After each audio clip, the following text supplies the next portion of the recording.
السلام علیکم ورحمۃ اللہ۔ بسم اللہ الرحمن الرحیم۔ میں ہوں آپ کا میزبان ابراہیم حسین عابدی۔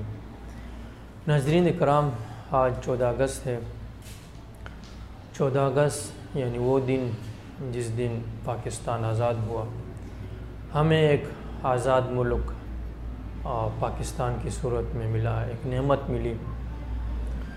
اس پر سب سے پہلے تو ہمیں اللہ تعالیٰ کا لاکھ لاکھ شکر ادا کرنا چاہیے، اور اس دن ہمیں شکرانے کے 2 نوافل ادا کرنے چاہیے کہ یا اللہ، تو نے ہمیں ایک آزاد، ایک الگ ملک عطا فرمایا جس پر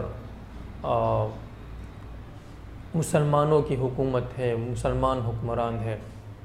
دیگر خرابیوں کے بعد میں بات کریں گے، لیکن جو شکر ادا کرنے والی بات ہے وہ ہمیں سوچنی چاہیے مثبت پہلو کی طرف۔ تو مثبت پہلو یہی ہے کہ شکر اور نعمت کی قدر اس وقت ہوتی ہے جب نعمت ہمارے پاس نہ ہو۔ تو ان لوگوں سے پوچھئے جو در بدر خاک بسر پھر رہے ہیں مہاجرین کی صورت میں، کبھی ایک ملک میں کبھی دوسرے ملک میں، ان کے پاس اپنا ملک نہیں ہے۔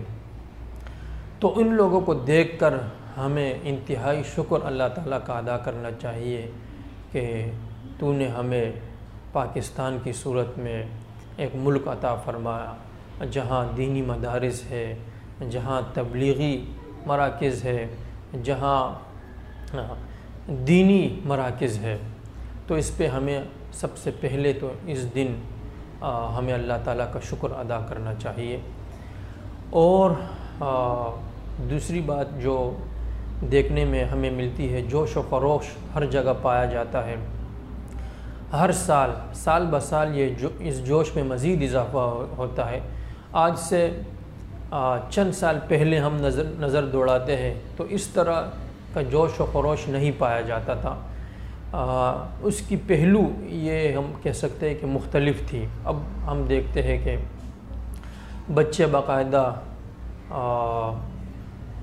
سفید اور سبز و سفید رنگ کے کپڑے پہنتے ہیں، قسم قسم کی جھنڈیاں، بیجز ہمیں دیکھنے کو ملتے ہیں جو پہلے نہیں ہوتے تھے، اور ترانے گائے جاتے ہیں۔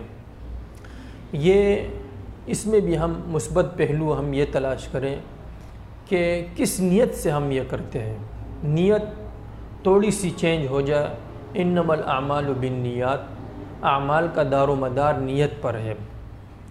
اس حدیث کا جو شان ورود ہے وہ یہی ہے کہ ایک صحابی باہر گئے، اس کی نیت جو ہے مختلف تھی، تو آپ صلی اللہ علیہ وسلم نے فرمایا انما الاعمال بالنیات، یہ جس مقصد کے لیے گیا ہے اس کا مقصد کا ثواب ملے گا۔ اگر اس کی مقصد اعلاء کلمت اللہ کے لیے ہو تو اسے ثواب ملے گا۔ اس کی نیت ٹھیک ہو، اللہ کی رضا ہو، تو اس پہ اجر و ثواب ملے گا۔ اگر اس کی نیت دنیاوی کوئی لالچ ہو، دنیاوی مقصد ہو، تو وہ دنیا تک اور اس کے مقصد تک محدود رہے گا۔ اس کی مثال بڑی اچھی دی گئی ہے، ایک بزرگ نے سمجھائی ہے کہ ایک شخص نے، بزرگ اور وہ شخص کمرے میں بیٹھے ہوئے تھے، اس شخص نے کھڑکی کھولی۔ بزرگ نے پوچھا کہ آپ نے یہ کھڑکی کیوں کھولی ہے؟ اس نے کہا ظاہر بات ہے، اس لیے کھولی ہے کہ اس سے روشنی آئے اور تازہ ہوا کمرے میں میسر ہو، تازہ ہوا کا دخول و خروج ہو۔ تو بزرگ نے کہا کہ آپ نے یہ کھڑکی کھولی ہے، روشنی نے تو ظاہر آنا ہی ہے، اور اسی طرح اس سے جو ہے تازہ ہوا آئے گی۔ اس نے تو کھڑکی آپ نے کھولی ہے، وہ تو ہر صورت میں آئے گی۔ لیکن اگر آپ اس کے ساتھ یہ نیت بھی کرتے کہ اس کے ساتھ اذان کی آواز مجھے آئے، جب بھی نماز کا وقت ہو اذان کی آواز مجھے آئے تو میں اذان کا جواب دوں، اذان سنوں اور پھر مسجد کی طرف جاؤں، تو اس کھڑکی کھولنے پر آپ کو اجر ملے گا، اس عمل پہ آپ کو اجر ملے گا۔ تو کیا تھا؟ نیت کے تھوڑے سے بدلنے سے، اس کی نیت یہ تھی کہ میں کھڑکی کھولوں، تو اس پہ اس کو کوئی ثواب نہیں ملے گا۔ اب وہی کھڑکی کھولنا ہے، لیکن وہ کھول رہا ہے اس نیت سے کہ اس سے اذان کی آواز آئے، تو یہ اب جو ہے بالکل بدل گیا، اس میں اب جو ہے ثواب کا عنصر شامل ہو گیا، اس کھڑکی کھولنے پہ، اس عمل پہ اب اس کو ثواب ملے گا۔ تو ناظرین، ہم بھی اسی طرح اگر یہ جوش و خروش وطن سے محبت کے لیے ہم کریں، اور حب الوطن من الایمان، وطن کی محبت جو ہے یہ ایمان کا حصہ ہے، اگر اس نیت سے ہم کریں تو اس پہ ہمیں ثواب ملے گا۔ اور اگر ہم صرف اور صرف وقت کے ضیاع کے لیے، ٹائم پاسی کے لیے اور ناچ گانے کے لیے، پارٹیاں منانے کے لیے کریں تو اس پہ ہمیں کوئی اجر و ثواب نہیں ملے گا۔ اجر و ثواب اس وقت ملے گا جب ہم رب کے حضور شکر ادا کرے کہ یا اللہ تو نے ہمیں اس نعمت سے نوازا ہے، ملک کی صورت میں، پاکستان کی صورت میں، جہاں ہم آرام سے مسجدیں قائم کرتے ہیں، دینی مدارس قائم کرتے ہیں، دینی مراکز قائم کرتے ہیں، اور یہ مقصد ہم اپنے ذہنوں میں بھی لائے، اپنے بچوں کے، آنے والے نسلوں کے ذہنوں میں بھی لائے کہ یہ پاکستان ہم نے کس لیے حاصل کیا تھا۔ کیا ہمیں پاکستان ہاتھوں میں مل گیا تھا، اس کی چابیاں ہمیں پکڑا دی گئی کہ بھئی یہ گھر آپ کو مل گیا آپ جائے؟ نہیں، ہمیں اس کی تاریخ اپنے سامنے رکھنی ہوگی، اپنے آنے والی نسلوں کو بتانی ہوگی، بچوں کو اپنے بتانی ہوگی یہ ملک ہم نے ایک خاص مقصد کے لیے حاصل کیا، اور وہ مقصد آپ جانتے ہیں پاکستان کا مطلب کیا؟ لا الہ الا اللہ، یعنی لا الہ الا اللہ کلمے کی بنیاد پہ ہم نے یہ ملک حاصل کیا ہے، اور اس مقصد کے لیے حاصل کیا تھا کہ یہاں اسلامی حکومت ہوگی، اسلام کا نفاذ ہوگا، اسلام کا بول بالا ہوگا۔ اور پھر ہم یہ دن ہم سے پوچھ رہا ہے خاص طور پر کہ کیا ہم اس مقصد میں کامیاب ہوئے ہیں یا نہیں؟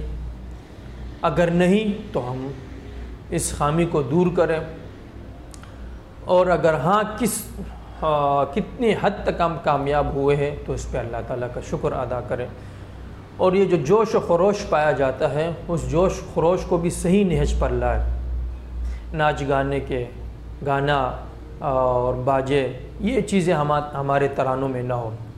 یہ بہت اچھی بات ہے کہ ہمارے دینی مدارس میں بھی دارالعلوم کراچی جب سے اس کا قیام ہوا ہے، وہاں 14 اگست کے دن تقاریب کا انعقاد ہوتا ہے۔ اب جو ہے دیگر مدارس میں بھی ہوتا ہے، جیسے جامعۃ الرشید ہو گیا، اور وہاں وہ لوگ جامعہ بنوریہ ہو گیا، وہاں ماشاءاللہ اچھے ترانے وہ لوگ بنا رہے ہیں، اچھے ترانے گائے جا رہے ہیں، تو وہ ترانے ہم لوگ اپنے گھروں میں، اپنی دکانوں میں وہ ترانے بجائے، نہ کہ وہ جس میں جو ہے ساز ہو، گانے ہو، یہ ڈول باجے ہو، یہ چیزیں نہ ہو۔ تو اس میں بھی وہی ہے کہ تھوڑی سی نہج بدل جائے تو ایک چیز جو ہے وہ اس پہ ثواب ملے گا، اور اس کو ہم اگر دوسری نہج پر لے کر چلے جائیں تو اس پہ ہمیں پھر گناہ ملے گا۔ دوسرا میرے بھائیو دوستو، اس دینی مدارس اور تبلیغی جماعت وغیرہ کا جو ہے ملک پاکستان پر خصوصاً اور پوری دنیا پہ عموماً انتہائی احسان ہے۔ اگر یہ دینی مدارس نہ ہوتے تو علامہ اقبال کی صورت میں، علامہ اقبال کے بقول ہم لوگ جو ہیں دین سے انتہائی دور ہوتے، بیگانے ہوتے۔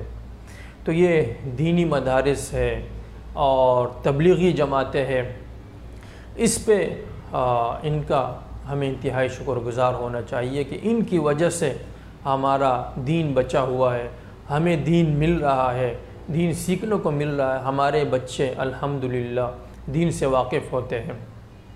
بڑے بڑے ڈاکو، زانی، شرابی ان مراکز کی وجہ سے، ان اداروں کی وجہ سے ان کی جو ہے اصلاح ہو رہی ہے، اور بڑے بڑے مبلغین ماشاءاللہ انہی مدارس نے پیدا کیے ہیں، چاہے وہ عالمی مجلس تحفظ ختم نبوت کی صورت میں ہو، چاہے وہ جمعیت علماء اسلام کی صورت میں ہو، چاہے وہ سپاہ صحابہ کی صورت میں ہو، چاہے وہ مجاہدین کی جماعتوں کی صورت میں ہو، چاہے وہ کسی اور جماعت کی صورت میں ہو جو وہی بات کے صحیح نیت کے ساتھ کام کر رہے ہو اور اخلاص کے ساتھ کام کر رہے ہو اور معاشرے سے جو ہے فساد ختم کر رہے ہو، معاشرے میں امن و بھائی چارہ قائم کر رہے ہو، تو ایسی جماعتیں جو ہے یہ ملک کے لیے عظیم نعمت ہے۔